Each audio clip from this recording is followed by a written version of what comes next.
Assalamu Walaikum. Hello friends, how are you? Welcome back to my another video.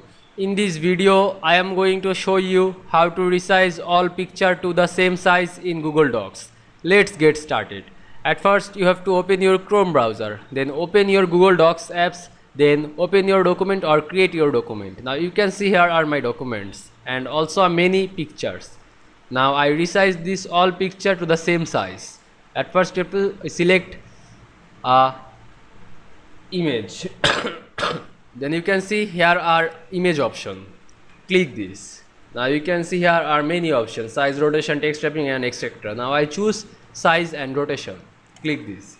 Now choose size, wide size and height size. Now I choose 4 and 2.66. Again go to another image.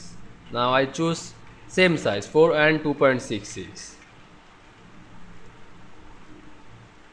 Now you can see I resize all picture in Google Docs same size very easily. I hope you enjoyed my video.